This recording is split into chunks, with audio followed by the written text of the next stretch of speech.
Nah, hari ini kita mau bahas pertemuan antara Menhan dan Menlu China Indonesia kemarin, bos. Jadi selain kerjasama latihan militer sampai ke ekonomi, ternyata juga ada rencana kerjasama industri alias kerjasama pembangunan pabrik amunisi, pabrik rudal, roket, hingga transfer teknologi.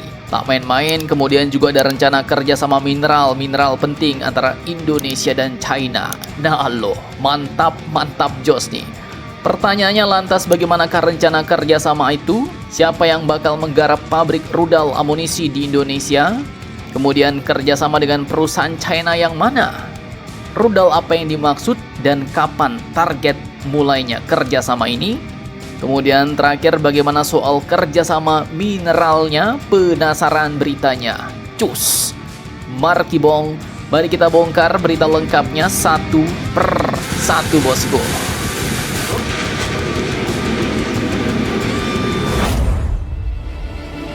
Oke, jadi admin kutip dari banyak sumber berita berikut nih, bos. Dalam pertemuan Chu+Chu Indonesia-China di Kementerian Luar Negeri Jakarta pada Jumat 21 Agustus kemarin, Menhan Safri bersama Menlu Sugiono telah bertemu dengan Menhan China, yaitu Laksamana Dongjun, dan Menlu China, Mr. Wang Yi. Usai pertemuan itu, Menhan Safri pun mengungkapkan bahwa Indonesia dan Tiongkok katanya akan melanjutkan kerjasama industri pertahanan yang sudah dibangun sebelumnya, dan rencananya pun bukan kaleng-kaleng nih, bos, yaitu mencakup pembangunan dan pengembangan pabrik amunisi, kerjasama rudal, roket, serta teknologi pertahanan lainnya. Dan yang bikin telinga auto bergidik, nah, Indonesia bukan cuma ingin membeli produk jadi dari China, bos, tapi Indonesia justru meminta transfer teknologi sehingga fasilitas produksinya bisa dibangun bersama di Indonesia. Nah, artinya ini jelas Indonesia ingin mendapatkan kemampuan teknologi, pengetahuan produksi, pengembangan industri, sampai penguasaan teknologi militer yang selama ini belum sepenuhnya dikuasai di dalam negeri, bos. Konsepnya pun disebut dengan joint development atau pengembangan bersama. Jadi simpelnya, China akan membawa teknologi dan dukungan industri, sedangkan Indonesia membangun fasilitas dan meningkatkan kemampuan nasionalnya. Senjatanya memang penting, bos, rudalnya penting, tapi kemampuan membuat senjata ataupun rudal bagi Indonesia itu jauh lebih penting. Karena jelas ya, kalau kita cuma beli doang, ya cuma dompetnya aja yang bekerja, bos. Tapi kalau kita bisa produksi, maka jelas industri dalam negeri pun ikut tumbuh. Dan kabarnya proyek ini pun gak cuma berhenti pada amunisi biasa, juga ada rudal, roket, dan transfer teknologi pertahanan lainnya. Pertanyaannya, siapa sebenarnya yang akan jadi ujung tombak proyek ini di Indonesia? Perusahaan China mana yang akan terlibat? Siapa yang akan membangun? Dan yang paling menarik, kapan target pabrik dan transfer teknologi ini benar-benar mulai dijalankan? Simak videonya sampai habis.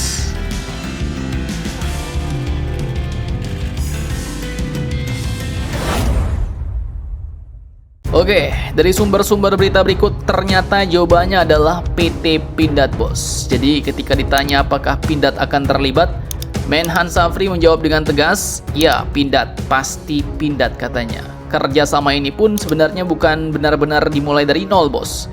Karena pada Mei 2025 dulu, PT Pindad telah meneken nota kesepahaman dengan perusahaan pertahanan Tiongkok yaitu Norinco dan Sunny Group. Kerjasama itu mencakup pengembangan bersama, produksi bersama, dan penjajakan peningkatan kandungan lokal di Indonesia.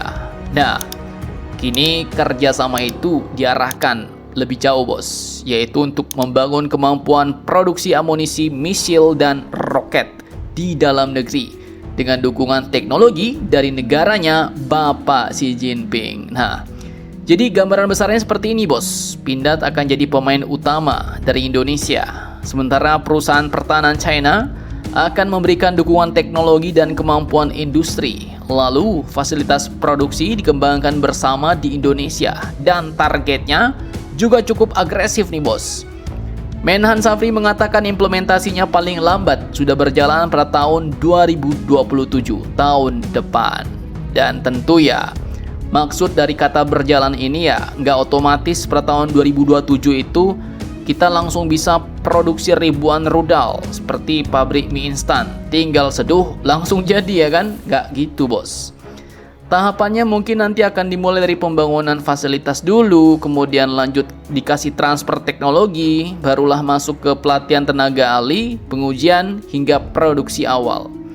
Dan kalau berhasil ya keuntungannya lumayan besar bos. Indonesia nggak cuma dapat senjatanya doang, tapi juga dapat infrastruktur industri, SDM, kemampuan manufaktur, maintenance, peningkatan kandungan lokal, dan yang paling penting kita dapat menguasai teknologinya. Dan inilah yang membuat proyek Indonesia-China ini menarik secara strategis bos. Karena tujuan akhirnya bukan cuma punya rudal, tetapi untuk memiliki kemampuan untuk membuat, mengembangkan, dan mempertahankan rudal itu sendiri. Nah, rudal apakah itu? Memang dari sumber-sumber berita nggak disebutkan bos. Tapi kemungkinan ya, mungkin ya, bisa jadi inilah rudal anti kapal dari seri C705.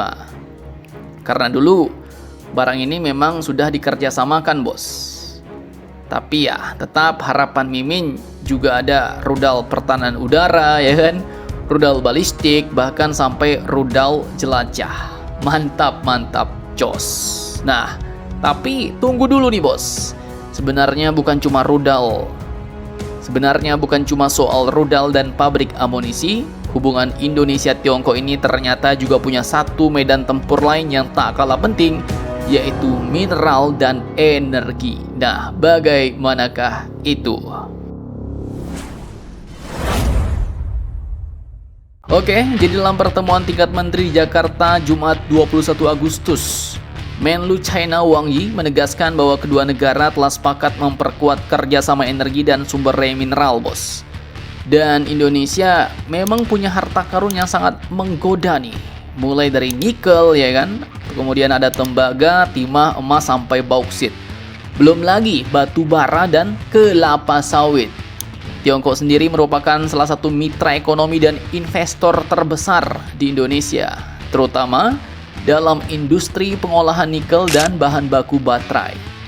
Data pemerintah Indonesia bahkan mencatat investasi langsung China mencapai sekitar 3,9 miliar US dollar pada semester pertama 2026. Tapi tunggu dulu nih bos, hubungan ekonomi itu ternyata tidak selalu mulus.